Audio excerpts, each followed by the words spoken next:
I spotted this modern ceramic vase on the internet and I thought, hey, I can get a similar great look for less using PVC plumbing parts. How fun! First, I removed those price stickers using an adhesive remover. As I didn't want the flanges on the ends, I used my bandsaw to trim them off. No need to be exact. You can also use a handsaw for this too. With a sanding block, I cleaned up all the frayed edges. Then, using my miter saw, I trimmed 5 pieces of the dowel. No particular length, just to use as plugs for the bottoms. While my vase won't hold water, it is possible to seal the wood plugs and the ends, or to slip in leak-proof plastic sleeves. Time to glue the plumbing parts together. You can arrange them any way you like, but just be sure that the footing is stable so it doesn't tip over. Here I used an adhesive similar to super glue, which can also be used.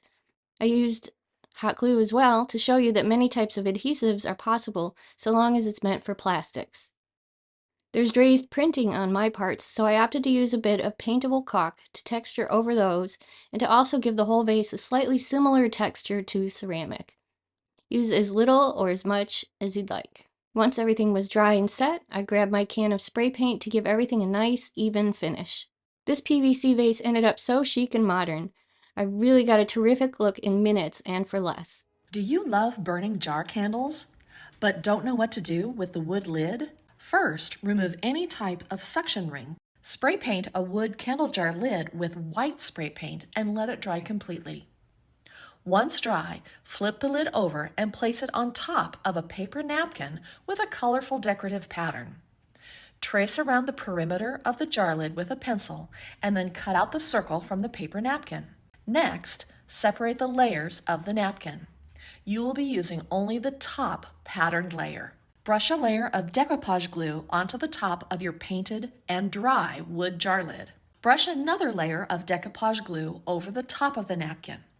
Try to brush the glue in the same direction for an even application. Let the lid dry completely, and now you are ready to use the coaster on an everyday basis or when you are entertaining. Spray paint the lid in a favorite color. Once the painted jar lid is completely dry, wipe off the top surface with some rubbing alcohol and let it air dry. Hop online and order a monogram sticker with your own initials. Follow the directions for your particular sticker.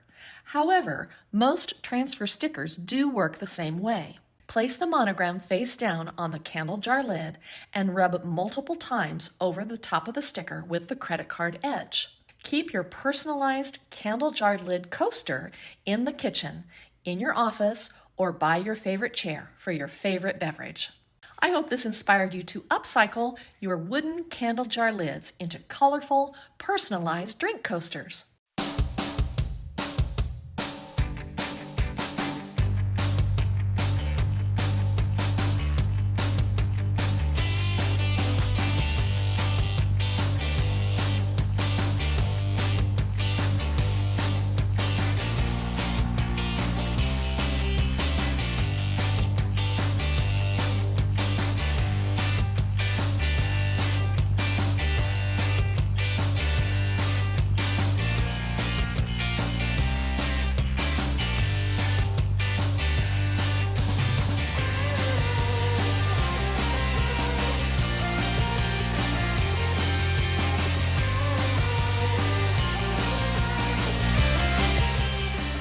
Run on over to Dollar Tree and grab some of these baskets for this awesome DIY. Let's get started. Starting with 3 baskets, I placed them upside down. I grabbed a pool noodle and measured the space between each of the baskets as they were stacked against each other. I cut the pool noodle with a serrated knife, and then I placed the pool noodle between the baskets. I hot glued the pool noodle into place to hold the baskets steady. I repeated this process with another set of 3 baskets. I measured the top of the baskets and I grabbed a piece of poster board. I marked 2 spaces on the poster board, placed a ruler, and drew a line. Next, I cut the poster board. I grabbed some dollar store contact paper and I put the poster board underneath, measured it out so that I had excess. I began peeling the back off the contact paper while rubbing the contact paper back and forth to reduce bubbles as I placed it onto the contact paper. I flipped the poster board over. I folded up the ends. I cut off the corners and then folded up the sides as well. I grabbed a piece of poster board and I measured it into 6 sections. I divided it in half first and then the other side into thirds. I drew the lines and then cut that into the pieces. I now had 6 pieces of poster board. Now is time to assemble the whole unit. I started by placing the 2 plastic baskets next to each other. I added my poster board with the wood on top to be the tabletop. And then I added the pieces of poster board onto the top of the bins so that items won't fall through the holes. You can consider screwing this into the wall for more stability if you'd like. Here's how it turned out, and I absolutely am thrilled. This will be a perfect addition to our guest room. I hope this inspires you to create a coffee station of your own. Head to Home Depot and get this board.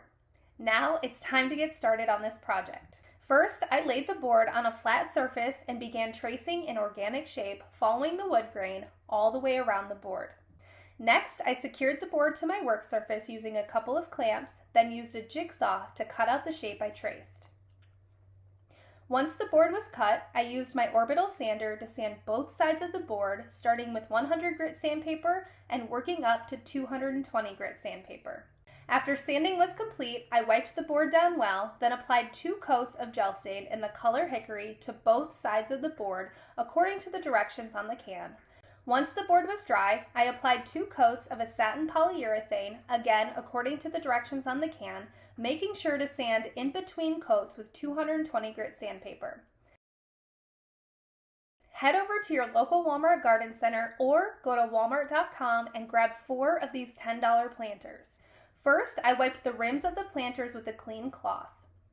Then I applied an even layer of a strong construction adhesive on the rim of one planter.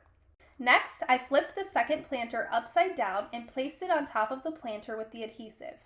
Once the adhesive was dry, I used a dark wood filler to fill in the gaps between the planters and then allowed them to dry again. Once dry, I used 220 grit sandpaper to sand the bowls and the wood filler down. My goal for sanding was to remove the shiny texture from the planters and to make the wood filler seamless. I allowed the planters to dry for a few hours, then used a chip brush and the same gel stain I used for the board to create a faux wood grain effect on the planters. I applied the construction adhesive to the tops of the planters, then smoothed it out in an even layer with a foam brush. I placed the wooden board on top, making sure it was centered on the planters, then weighted down with heavy books and allowed the adhesive to dry for 24 hours. Now I have a beautiful coffee table that is the perfect addition to my living room. I hope that this inspired you to make your very own coffee table. Thanks for watching Home Talk and see you next time.